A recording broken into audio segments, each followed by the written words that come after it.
our guests today are Dylan and Rane Sorbello. And these gentlemen raise onions in I think it's Western New York, but in New York State. So, welcome, gentlemen. Tell us a little bit about where you are and what you're doing. Hey, how you doing? Hello, everyone. We're fourth generation farmers. We're in central New York, so we're at the southeast corner of Lake Ontario. We're inland maybe half an hour. That provides very good growing conditions for onions in our area. We farm on very fertile mucklands, and that provides a good seed bed for our onion seeds. All right, let's start there. Onion seeds. So, you're literally starting from tiny seeds. Are we talking yellows, whites? What do you plant with? Is this just a regular pony drill, or we're using air seeders? Or tell me what this looks like when you get ready to go in the spring. So we're planting with an onion seed that's coated with some fungicides and pesticides that help protect against invasive species, and it's about the size of a BB, maybe even smaller. It's very small. It's very precise where our planter puts it. We use a special planter made by Monosem. It's an air planter. It pulls seed to a plate, drops it precisely right where the placement of an onion needs to be, and that dictates your whole outcome of your crop is your spacing and seed depth. So it's a very intricate planter, and if you don't have that right, you're off to a bad start. So we're familiar with the monosem planters over here. We use them for sugar beets as well. And are you putting a starter fertilizer down at the same time?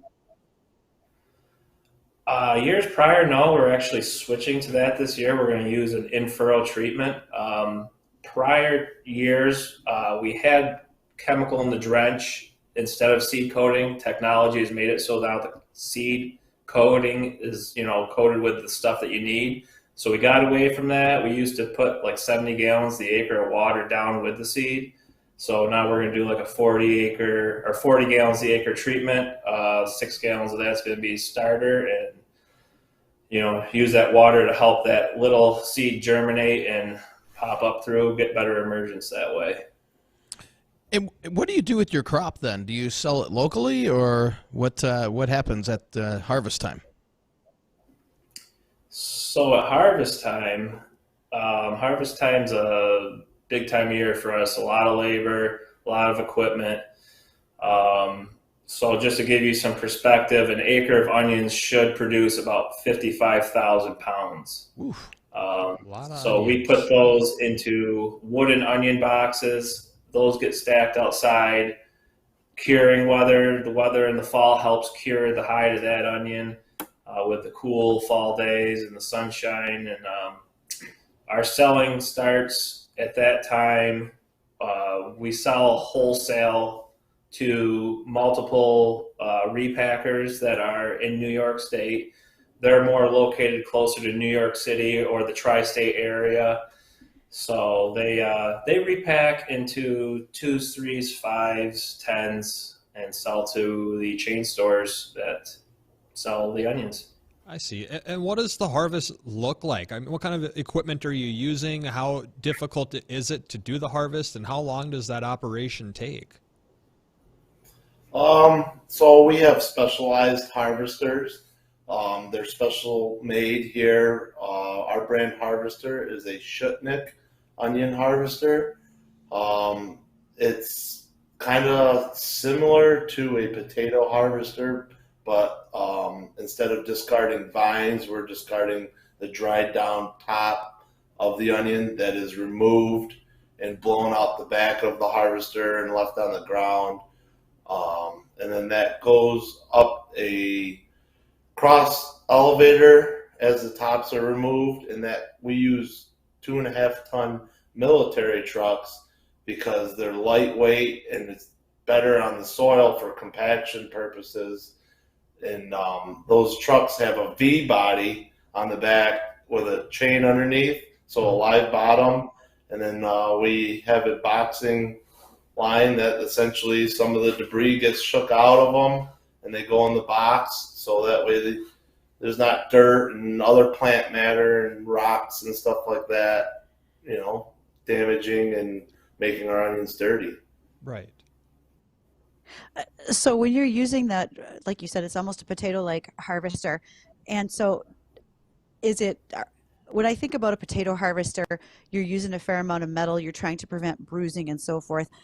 Are onions easier to bruise than, say, a potato or a sugar beet? Do you have to have some rubber conveyors involved there to prevent that bruising so they don't get damaged before they go to storage? How would that work?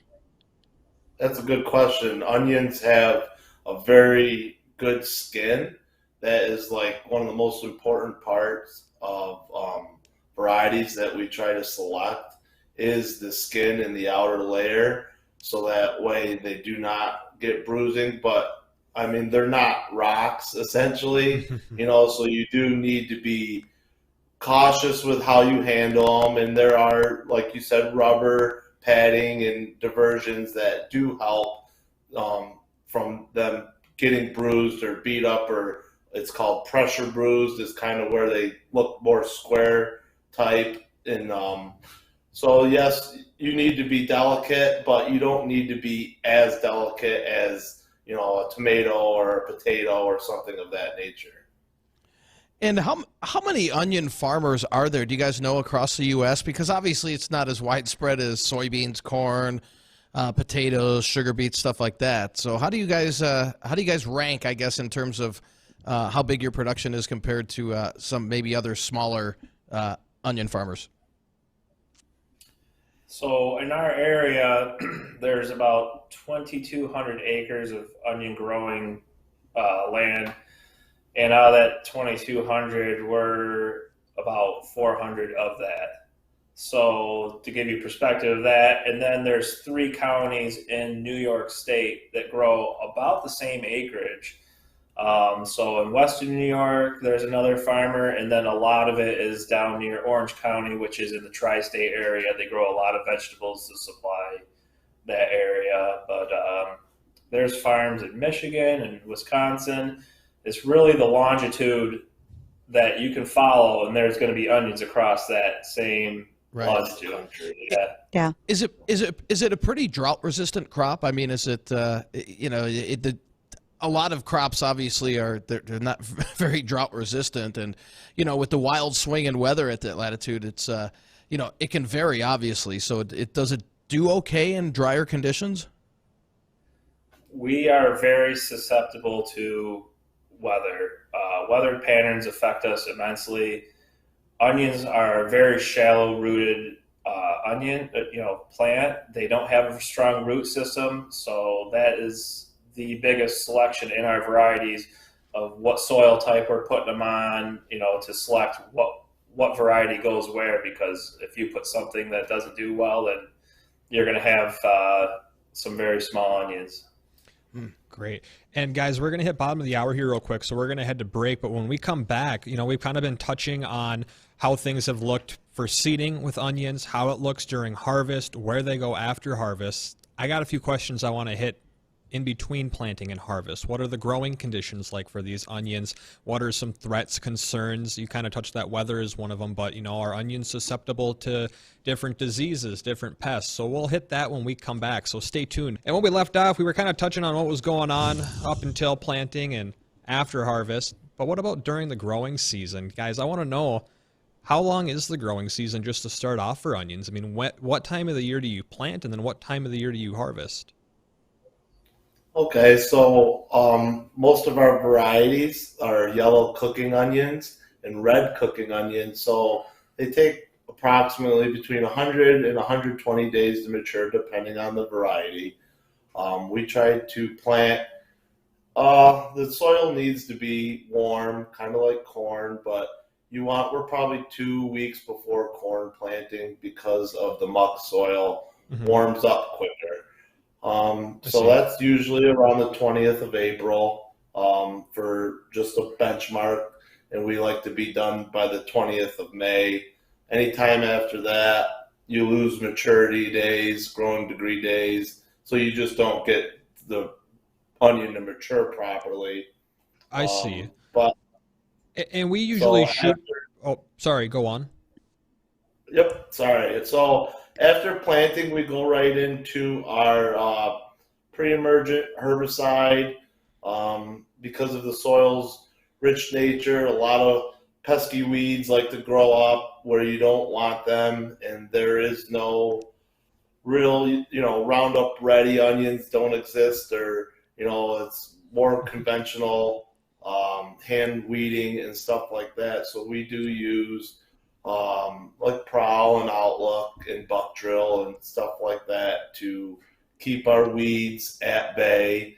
And at a certain stage, about 3 to 4 leaves, you really want to stop beating up the onions with herbicide, and that kind of goes right into what we call our fungicide program, which is to combat bacteria as best we can. We don't have bacticides, but we do use fungicides to try to combat and keep the foliage green and healthy.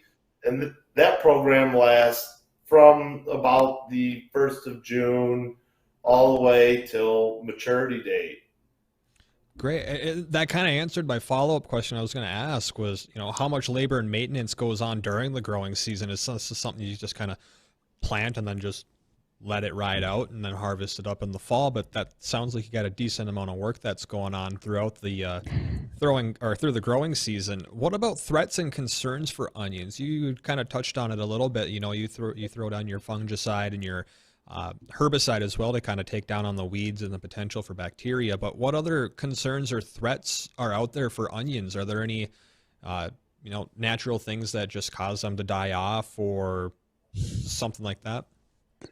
Yeah. So probably our biggest, scariest word is hail. If hail damage will pretty much decimate your entire onion crop. It won't, the onion will still continue to grow because it is a root crop. But when you cut off all of its leaves, it does not grow very healthy. We call it internal decay, which will be not noticeable from the exterior, but it's in the center. It's like heart rot is another name for it. It's just decay that goes inside the bulb and makes it not marketable, and you can't survive on hail. Too much rain and heat that kind of adds to that same thing. But past thrips, if you're familiar with thrips, they're tiny pains in the butt for us too. So we spray heavily when needed. With our IPM program, we do a lot of scouting for thrips.